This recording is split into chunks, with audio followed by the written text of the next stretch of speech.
Hi all! This episode of Physical Attraction is brought to you by the American National Standards Institute. Standards make the world go round, and they also dictate what is round. Without standardised measurements and definitions, physicists would be speaking to each other in different languages and would struggle to understand the universe even more than we already do. You can learn about standards in America at the ANSI blog at blog.ansi.org/pod to learn about how standards apply to you. Now on with the show. Into his eyes. They're the eyes of a man.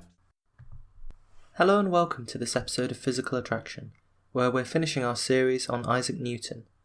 This is episode 4, Mercury, Alchemy, Legacy. In the last episode, we talked about Newton's greatest achievement, the Principia Mathematica, which dealt with his laws of motion and the law of universal gravitation, which means that you're all attracted to me whether you like it or not. This episode will talk about the rest of his life and career, and try to assess the legacy of such an influential physicist. If he was a physicist. The French writer and philosopher Voltaire, who was in London at the time of Newton's funeral, said that he was, quote, "never sensible to any passion, was not subject to the common frailties of mankind, nor had any commerce with women, a circumstance which was assured me by the physician and surgeon who attended to him in his last moments." So there are a couple of questions here. How did the surgeon know? Why on earth is Voltaire at Newton's deathbed saying, "Give it to me straight, doc, did he do the deed?" But anyway. So, if you're single and anyone asks you why, you can always try to tell them that you're simply, quote, "not subject to the common frailties of mankind." And when they're done laughing at you, you can cite Newton as an influence. Anyway, since we are a podcast about chattered lines as well as physics, it's time to quickly rake up Newton's personal life before we do the proper thing and focus on his career. Because there is some evidence that he was possibly intimately involved with a fellow mathematician, Nicolas Fatio-Didier. He drifted into Newton's orbit in the 1690s. Now at this point, Newton had already published the Principia, and he was the closest thing to a rock star that you're going to get in terms of the natural philosophers of that era. Didier was clearly starstruck. I want to pinch a line from H2G2, which is the online encyclopedia maintained by Douglas Adams fans that has all kinds of entries. Please enjoy the guide if you can. It's like Wikipedia's crazy uncle, and it lives on this obscure part of the BBC that I don't think anyone visits anymore. Anyway, they comment on the relationship like this. There is little doubt that Fatio was starstruck by the older man. A modern tongue might even go so far as to call him a groupie. There are existing letters between Fatio and Newton that do hint at a romantic relationship, even more than the social mores of the time would probably allow. Quote, "The reasons I should not marry will probably last as long as my life," wrote Fatio, and then later, "I could wish, sir, to live all my life, or the greatest part of it, with you." Newton responded with gifts of cash and offers of accommodation in or near his own rooms. Given Newton's devout religious beliefs and the social mores of the time, it's possible that Newton couldn't express his true feelings, or it's possible that Fatio was a groupie, and while Newton was perfectly willing to display some affection towards people, he didn't quite reciprocate all of Fatio's feelings. Unfortunately, at some point things went south. Fatio and Newton stopped communicating with each other, and Fatio would later have another close same-sex relationship with a quack doctor. And to add more circumstantial gossip evidence to these rumours, we should mention that Newton's nervous breakdown, which was what led him to send that nasty letter to his friend that we discussed a few episodes back about embroiling him with women, shortly followed from the end of this relationship. Now really, beyond that, there's not much more you can say. If it is the case that Newton wasn't celibate out of a sort of monastic choice and devotion to science, but instead because of the social pressures of the day, I think it's a tragedy. But unless new evidence comes to light, we'll probably never know. It's one for the gossip mills of history. And officially, Newton was probably asexual. And it does fit with various aspects of his character and personality that we seem to see. He didn't get on with people that well. He wasn't completely socialised. And he was perhaps tempestuous with his temper and personal relationships, as we see with the disputes that he had in Scientists. And yet also he was fanatically devoted to his work. So you can believe it, perhaps, but really we'll never know. There is another reason for Newton's nervous breakdown that we can point to. After Newton died, it was discovered that his hair contained much more mercury than normal, around 15 times the usual sample. He was also contaminated with lead, antimony, and arsenic. It seems likely that Newton's alchemical studies, attempting to turn base elements into gold, had led to him suffering from chronic heavy metal poisoning. That's not an overdose of Metallica, by the way, that is the poisoning due to the heavy metals in the periodic table. The body can't deal especially well with these heavy metals, and there's lots of evidence that they cause brain damage, amongst other things. For example, the expression "as mad as a hatter" has a tragic history. Hat makers used to use mercury in their trade, and it often caused this heavy metal poisoning. Similarly, someone who is irrational or has violent mood swings is often called mercurial for the same reason. And since I know there are podcast fans out there listening to this podcast, those of you who've listened to S-Town, spoiler alert, will remember that this may have played a part in that story too. Newton wasn't just inhaling mercury by accident though, he actually documented over 108 metals by tasting them, which we now know is a wildly unsafe thing to do. We even have evidence in Newton's own hand that he was chomping mercury. He described the taste as strong, sourish, and ungrateful. Newton's nervous breakdown included physical symptoms that are very similar to mercury poisoning. It almost certainly contributed to his instability later in life. And if so, that's another quiet tragedy that comes from a lack of understanding. Just goes to show, it's important that we get this right. By this stage, Newton was 55, and he had achieved worldwide fame for his achievements in physics and with the Principia. Typically, at that time, notable people would be given a cushy role, or sinecure, as a mark of respect for their careers. Usually this was to denote that you'd been honoured by the state. It let you draw a nice little salary without doing too much work, and there was a lot of prestige attached to it. Sometimes these positions would be used as rewards by those in power for their loyal servants. Newton's sinecure was being made Warden of the Royal Mint. For those of you who don't know, the Royal Mint is where Britain makes its currency. Newton didn't see this as a cushy job though. He took his responsibilities very seriously. You have to remember that at the time, and for thousands of years before, the principles of economics that we take for granted today weren't really understood. This stretches all the way back to the Roman Empire and before. Like us, they have the problem of inflation. The more money you print, the more money that's in circulation, the less that money is actually worth. And broadly, it's this sort of process that means that prices gradually go up and are measured in Britain by the price of a Freddo. Nowadays, we basically understand that the value of money is a psychological thing. It's a little bit strange when you think about it, how much of the economic system purely is based on psychology. And this explains, of course, why you can have stock market crashes. After all, stock market crashes are very rarely caused due to the underlying assets changing substantively. That is to say, nothing is destroyed to cause a stock market crash. There is no loss in value per se. There's just a loss in the perception of value. But we understand that the value of money is a psychological thing. Our coins are made of cheap metals, and we're happy to use paper notes that can't be exchanged for lumps of gold. In fact, most of our money is sometimes worryingly just numbers on a screen. The value of money is something that's generally agreed upon. If you're lucky enough to have a £10 note, you can see that it says, "I promise to pay the bearer £10. It's an IOU note for the actual gold. But if you showed up in your local bank and demanded a lump of gold, they'll laugh at you, of course, but that was the original idea. Back in the day, though, they didn't understand that the value of money was based on this common consensus type argument. Instead, people thought the value of money was based on the value of the metal that the money was made out of, which makes more sense, really. This caused serious problems in the Roman Empire, where cheap emperors would make the coins out of less and less precious metal, called debasement, and when people realised there would be a financial crisis as a result, with people concerned that their money was literally worthless. And once people stop trusting the money, then it loses value. England, when Isaac Newton became head of the mint, was about to face a similar crisis. So inflation at this time had meant that, bizarrely, the face value of a coin was worth less than the metal it was made out of. Rather than spending your coins, you were better off melting them down and selling the silver. People would clip the edges off coins to sell that silver, and then spend the coin with the edges clipped off, and double your money.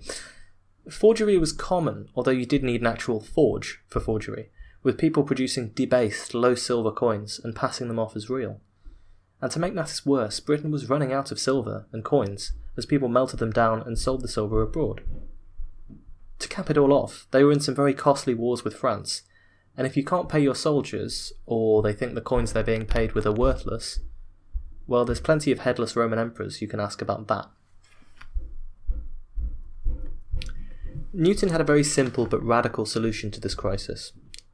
Print more money. You may feel that this is a stupid way to solve a financial crisis involving inflation, but you have to remember that at the time they hadn't invented fancy pants terms like quantitative easing. Boom, take that, Keynes! So here was the plan. Recall all of the coins and issue new ones with a value that was set by their silver content. You can see that Newton still didn't understand why the value of currency is what it is, but similar solutions had sort of worked for problems in the past. After all, when you recall all the money, you also reset the psychology, right? People suddenly think, okay, these new coins are the real deal and they've solved all the problems of forgery that are causing this issue, and so it's not a ridiculous solution. Unfortunately, the job of recalling all of a nation's currency and replacing it by a new type of coin turned out to be a really, really big job. The issue was that the mint couldn't produce the coins quickly enough to replace the ones that had been withdrawn from circulation. 1696 was the height of the collapse.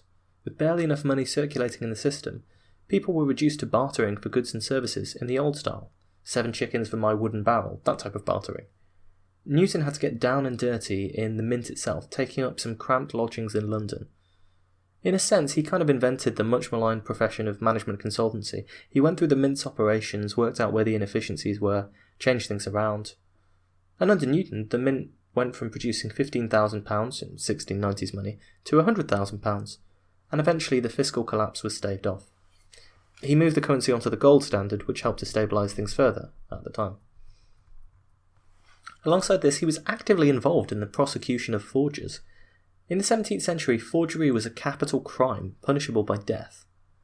And not just any old death, being hung, drawn and quartered, which for those outside the UK involves a bit of hanging, a bit of intestinal extraction, and then some basic division. Newton personally interrogated some of the forgers, and when particularly rich people tried to evade justice by bribing the officials and judges, Newton was able to bring some of the forgers to justice. I think his time at the Royal Mint is a good indication of his overall personality, and his abilities ruthlessly dedicated, single-mindedly capable of pursuing his goals, and extremely well organised. Finally, I want to talk about alchemy. In our previous episodes, we've mentioned how the study of astronomy was essentially motivated by the superstitions of astrology, as much as it was motivated by anything else. People didn't necessarily recognise the value of science for the sake of science. You have to remember that it was only a century after this that Benjamin Franklin was doing all of his experiments on electricity, and people said, well, what's the use of this, when he was experimenting with lightning? And he said, well, what use is a newborn baby? Scientists would probably argue that people still don't appreciate the value of pure research today, but that's another topic. So just as astronomers could convince people to pay them to study the heavens by telling them that, with astrology, they'd be able to tell the future, it was also the case that early chemists managed to convince people that chemistry was a worthwhile pursuit by talking about alchemy, the ability to turn ordinary metals into gold. Newton was fascinated by alchemy. Many of his papers on the subject were destroyed in a fire, but we know that he wrote over 1 million words on the topic. It's possible the fire was intentional because the study of alchemy was actually illegal in England. And you can see why too. I mean, we've just talked about how the whole currency system is based on the value of these metals, gold and silver. So if anyone discovers the secret to changing metals into gold, they'd be unimaginably wealthy and powerful. Alchemy was a threat to national security, so Newton had to pursue it in secret. What Newton was attempting to find was nothing less than the philosopher's stone, the fabled substance that would allow for these magical transformations to take place. It could lead to gold, produce the elixir of life that would lead to immortality, and transform the author of books about a boy wizard into a global celebrity and multimillionaire.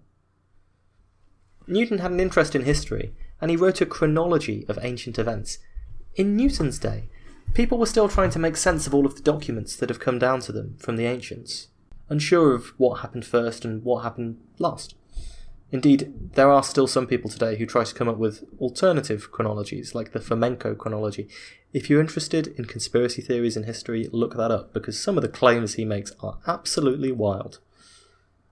Newton also intensely studied the Bible, and he was obsessed with drawing the secrets of alchemy, mathematics, or physics from the writings of the Bible. He felt sure that all of the fields, all of the disciplines that he was studying were connected, and the connection was in the Bible. And he felt sure that hidden, encoded in the Word of God, were secrets that would allow mankind to prosper or perish. While a lot of people say that he predicted the end of the world to take place in 2060, he actually said that he'd calculated that it wouldn't take place before 2060. Quite a bold claim. And he also frequently refers to the passage of the Bible that says that it's not for us to know the hour of the second coming of Jesus, so he probably would have thought that making a prediction about the precise date would be arrogant.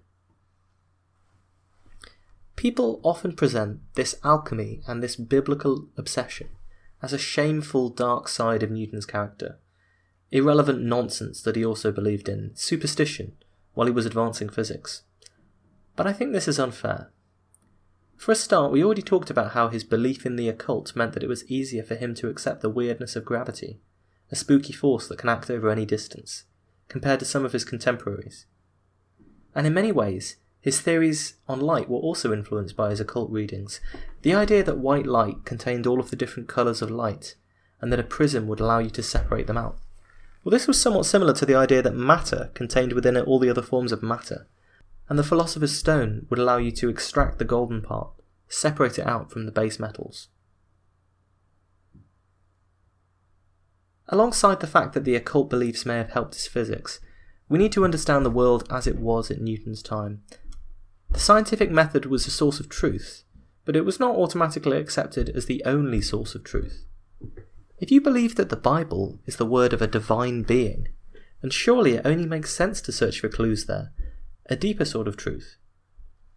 For Newton, as is the case for many scientists today, his discoveries in physics did not shake his faith in any way. Instead, it was all a manifestation of God's divine grace.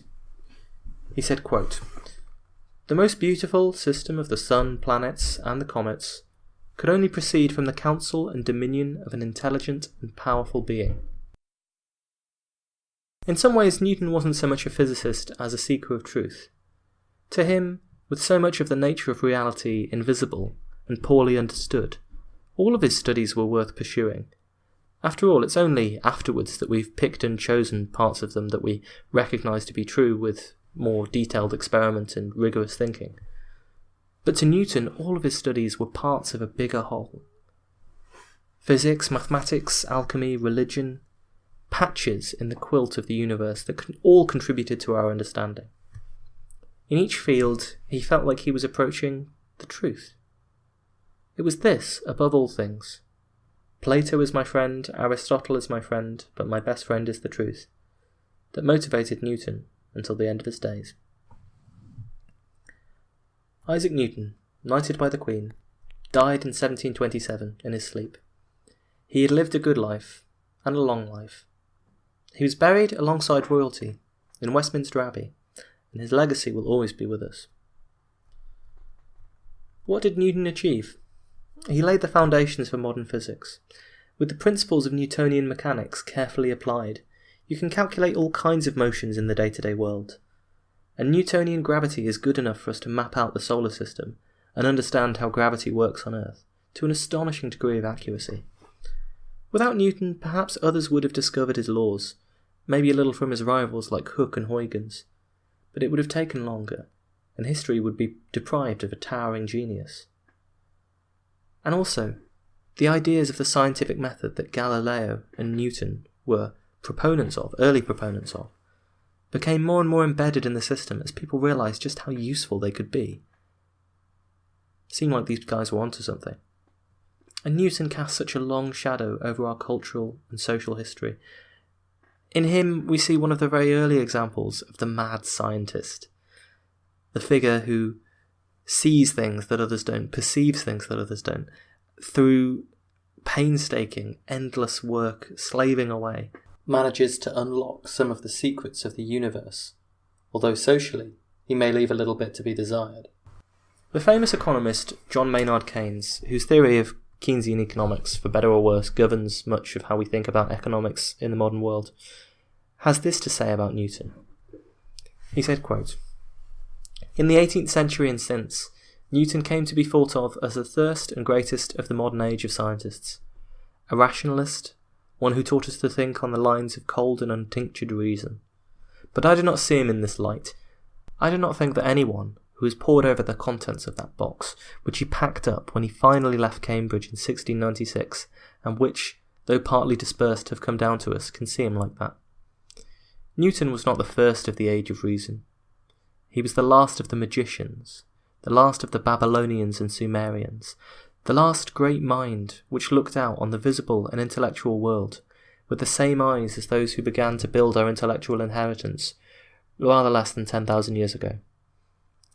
Isaac Newton, a posthumous child born with no father on Christmas Day, 1642, was the last wonder child to whom the Magi could do sincere and appropriate homage." And I think Keynes has a really good point here. What he's saying is that when we look at Newton, when we judge his legacy, we have to understand that everyone who came after him built on what he did. But Newton didn't build on all that much.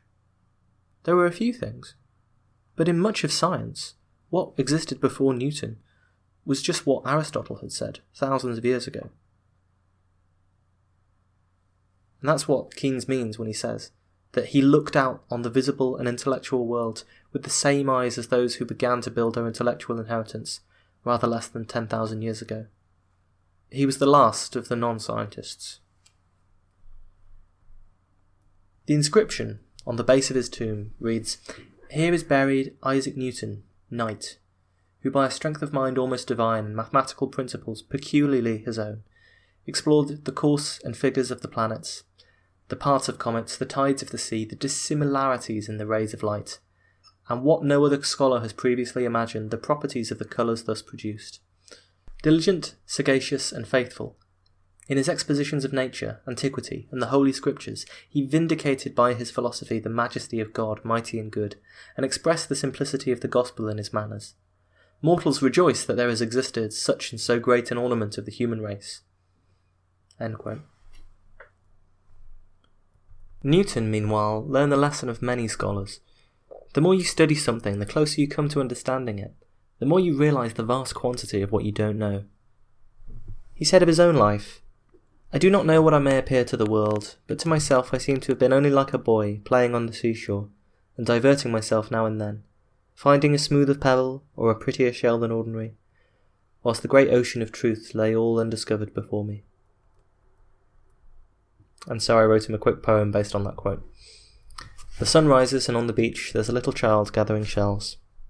He finds one here, near by the creek. He finds another amongst the rock pools. The prettiest shells he knows by sight, the ones that will fit in his collection, and arranges them all by a logic known at first only to him, which, upon closer inspection, reveals itself to any traveller who cares to pass. It could be that the seashells, which once were home to crabs and sea creatures divine, now chart a map of the stars and the heavens above, or else the dance of the grains of sand in the wind.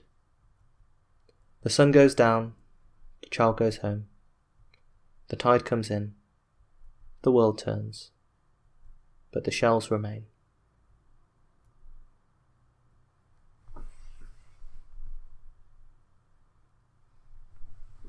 Thank you for listening to this episode of Physical Attraction. If you've enjoyed what you've heard today, you can follow us on Twitter @PhysicsPod. Find us on Facebook, Physical Attraction. We've got a page and a discussion group. It's pretty good going. You can donate to the show, www.paypal.me/PhysicsPod. Please, if you've enjoyed it, like us, review us on iTunes, helps get us noticed. But if you can't do any of those things that I've just mentioned, tell one person. Tell one person about the show. Because if we keep going, then within a few weeks, within a few months, we'll have over 1 trillion listeners, and I think that would just be radical.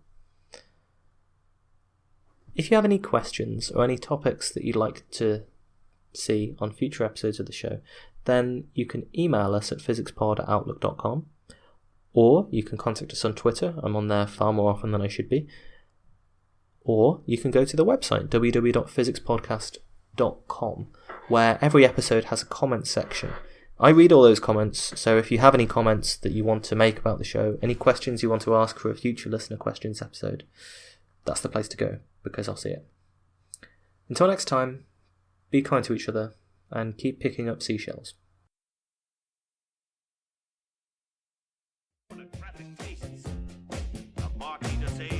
Would have regarded as a peer.